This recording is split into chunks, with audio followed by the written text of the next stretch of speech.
Olá, está começando mais um Universo da Leitura. Um programa produzido pelos alunos de Comunicação Social da UFSM.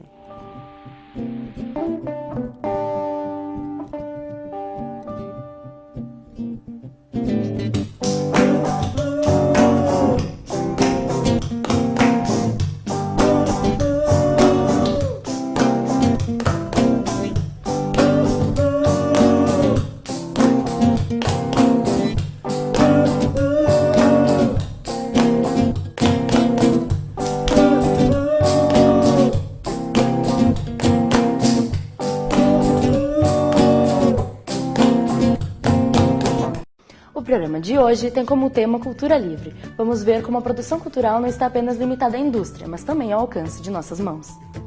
Os alunos de produção editorial da UFSM sabem bem disso, e nós fomos conferir uma aula de produção artesanal de livros ministrada pela professora Cláudia Bonfá. Os alunos de produção editorial da UFSM vivenciam na disciplina de produção artesanal de livros a experiência de editoração e encadernação independente. A professora Cláudia Bonfá é a guia desse projeto. Então, o enfoque dessa disciplina é possibilitar o conhecimento e a preservação da construção, da constituição do livro. Os alunos têm contato com diferentes tipos de papéis, texturas, gramaturas de papéis, né?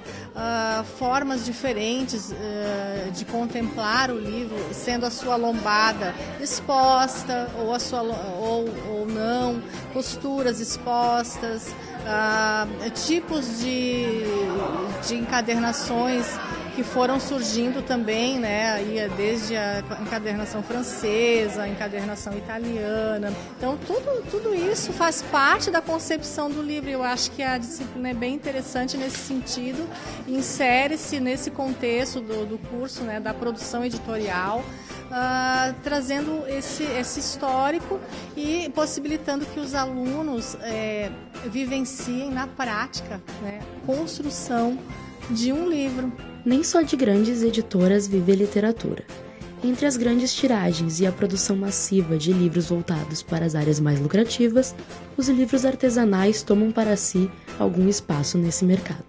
No mercado editorial, nós temos algumas editoras que trabalham com livros artesanais, né? E claro que são editoras pequenas, são editoras que trazem uma proposta diferenciada para um público bastante seleto.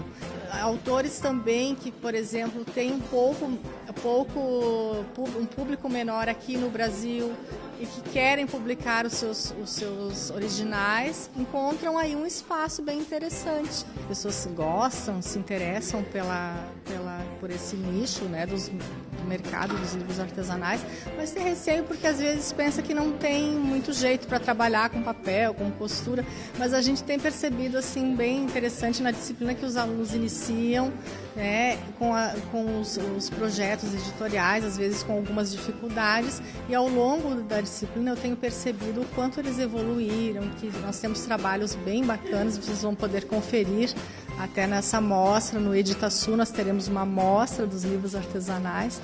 Então, é iniciar a partir da sua vontade, né, de conhecer mais, de se permitir, né, de produzir algo diferente, de soltar um pouco a criatividade, porque possibilita mesmo, né, que a pessoa solte a sua criatividade, e aí nesse momento escolhe os papéis de acordo com a sua vontade, né, faz as costuras conforme o seu desejo. Então é uma forma de se soltar mesmo, né, com essa questão da criatividade. Com o livro nas mãos, resta a pergunta: são essas páginas componentes de um produto ou partes de uma obra de arte única?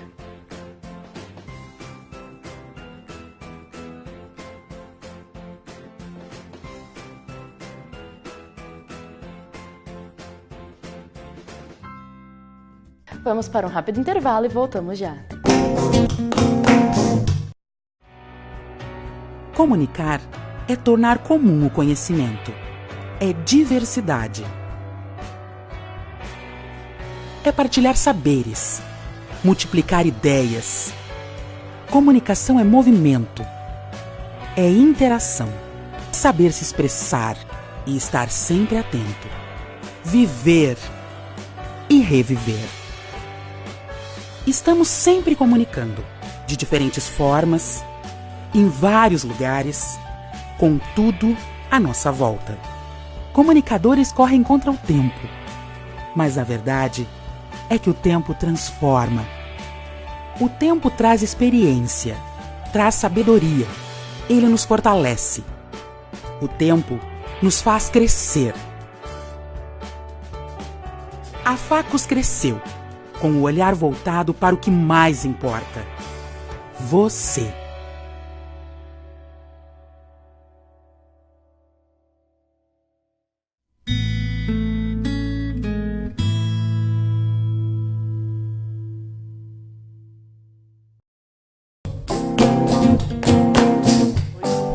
O Universo da Leitura está de volta e continuamos falando sobre publicações independentes. E nada melhor do que quem entende do assunto para falar sobre isso. O Universo da Leitura conversou com a autora Luciana Minuzzi sobre a sua obra autopublicada Cornucópia Vácua. Assista agora. Durante um evento realizado em Santa Maria para o lançamento de um zine do coletivo Baixa Cultura, conversei com Luciana Minuzzi, que contou um pouco ao Universo da Leitura sobre a sua publicação intitulada Cornucópia Vácua. Além de falar sobre isso, Luciana também comentou acerca de alguns assuntos tratados durante o evento, como copyright, copyleft e plágio. Então, Luciana, eu gostaria que tu falasse um pouquinho da Cornucópia Vácua e como que ela surgiu. Então, essa é a publicação, a Cornucópia. Ela começou faz mais ou menos, faz quase 2 anos, quase de aniversário. E ela começou com o desejo de publicar autores, mostrar o trabalho de autores locais, autores de todos os lugares e ter esse suporte impresso, né? Então, ela tem o site online, que é o blog, né? Na verdade, cornucopiavaco.wordpress.com, e também tem essa versão impressa que chega até nas mãos das pessoas, né? Para tocar mesmo nos textos. E além da poesia, o que mais que essa publicação engloba? A gente tem, é bem aberto, então é aberto para os artistas proporem qualquer ideia. Então alguns artistas contribuíram com foto, com ilustração, alguns com conto, alguns com poemas mesmo, e algumas entrevistas também a gente já fez. Hoje aqui foi debatido alguns temas como copyright, copyleft, plágio. Na tua visão quanto editora, qual a importância de se debater temas como este? Eu acho muito importante a gente debater isso para as pessoas entenderem melhor, né, esse assunto, entenderem as possibilidades, né, dos zines mesmo, e também de como funcionam os direitos autorais, como a gente consegue utilizar a arte, né, sem infringir os direitos dos autores, e como a gente consegue modificar ela também, sabe? Na revista mesmo eu utilizo imagens do século XIX, né, que já tem os direitos livres, mas com elas eu faço montagens, eu modifico de acordo com o texto, então dá um significado novo a uma imagem que tinha um significado bem diferente, né, na sua concepção original há séculos atrás. O Top 5 de hoje traz 5 opções de livros para quem quer dar uma fugida dos mais populares e adentrar no mundo dos independentes. No Top 5 de hoje, vamos conhecer a Elo Editorial, que é uma iniciativa concebida em 2012 por Camila Nunes, Fábio Brusti e Nari Giardini, do curso de Comunicação Social, Produção Editorial da Universidade Federal de Santa Maria, com o intuito de possibilitar a divulgação de novos autores. Confiram nossas indicações. Na 5ª posição, apresentamos o livro Vou Brincar, de Letícia Kirten, uma brasileira que trabalha com crianças e que percebeu a necessidade de reaproximá-las das brincadeiras mais tradicionais. A obra foi publicada pela editora Pandorga e teve grande participação da Elo Editorial, que trabalhou na produção das ilustrações, no projeto gráfico, na capa e na diagramação e montagem das atividades. Em 4º lugar, temos o livro O Negro Gato, de Roney Dias, que conta a história de Patrick, a cobaia mais bem-sucedida de um projeto chamado Super Soldado, livro também publicado pela editora Pandorga.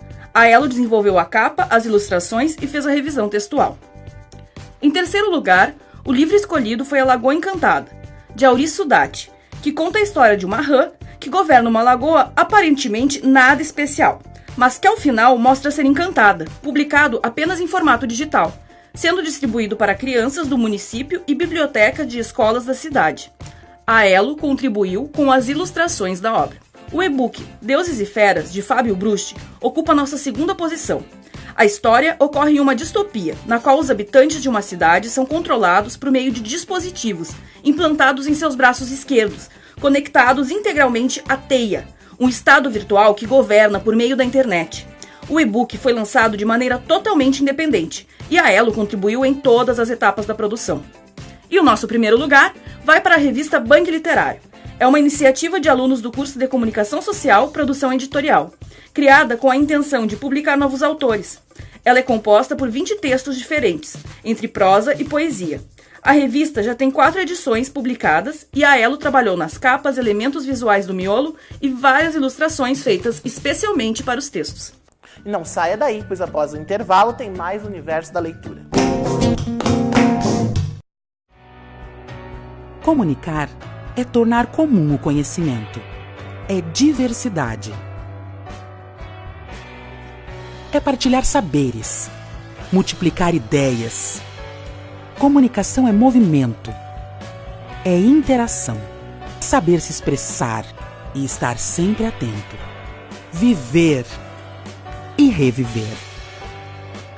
Estamos sempre comunicando, de diferentes formas, em vários lugares, com tudo à nossa volta. Comunicadores correm contra o tempo, mas a verdade é que o tempo transforma. O tempo traz experiência, traz sabedoria, ele nos fortalece.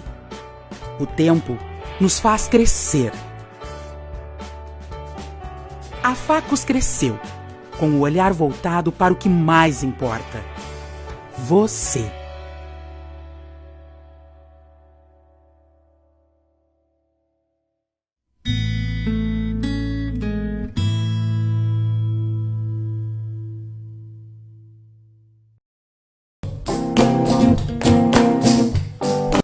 O Universo da Leitura está de volta e hoje estreamos um novo quadro. Para quem não sabe, nossa equipe conta com um editor que também é booktuber.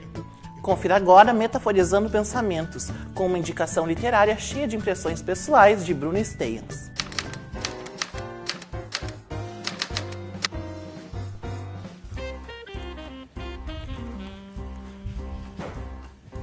Olá para você de casa! Hoje, para estrear o quadro Metaforizando Pensamentos, eu vou falar sobre o livro O Vilarejo, de Rafael Montes, que foi lançado ano passado pela editora Suma de Letras. Então, vamos começar pela história. Na história, então, a gente acompanha a vida de moradores de um vilarejo que fica entre vales montanhosos. E esse vilarejo vai ficar, então, num lugar remoto. O Rafael vai acertar muito porque ele vai focar no vilarejo em si. Ele vai dar algumas pistas, né, sobre o que está acontecendo na capital, que seriam muitas guerras, né? Mas o foco aqui é o vilarejo em si. Os moradores, então, eles vão ser torturadores, assassinos, predadores sexuais, entre outras coisas. Eles não vão se respeitar, cada um vai ficar no seu canto, basicamente, tentando sobreviver. Então, a tolerância com o outro é quase inexistente. Em alguns momentos, essas histórias vão se conectar, né? E o Rafael vai conseguir fazer isso muito bem, de modo muito criativo e coerente. Um detalhe legal do livro é que cada capítulo tem um nome de um dos demônios que remetem aos 7 pecados capitais. Por exemplo, o capítulo de Lúcifer, né, que é representado por Mobuto. O Mobuto vai ser basicamente um homem negro e caolho, e ele vai estar no vilarejo que é formado por pessoas brancas, né? Então, pelo fato de ele ser negro e caolho, isso já vai bastar para o pessoal oprimir ele bastante. Então, qualquer semelhança não é mera coincidência com a sociedade em que vivemos, né? Porque o preconceito é muito grande, o racismo é muito grande e o Rafael Montes vai abordar isso no livro. Aliás, Mobuto vai ser também escravizado pela Elga. E o livro também vai contar com algumas ilustrações que eu vou mostrar para vocês agora. Então essa aqui vai ser uma das ilustrações, né, que a gente encontra o Mobuto e a Elga. Eu vou ler também um pedacinho aqui para vocês verem como é que é a escrita do Rafael Montes. A senhora Elga força a cabeça do negro para o chão. Ele recua, rejeita, mas é obrigado a aceitar os nacos de batata. Mastiga-os.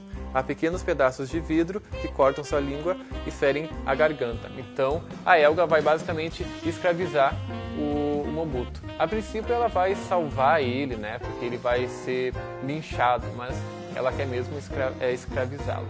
Aliás, o Mobuto, né, tá à procura das 2 filhas dele e as 2 filhas dele vão estar conectadas a outro personagem como eu disse, de modo bastante coerente e criativo, né? A escrita do livro vai ser bastante simples e atraente.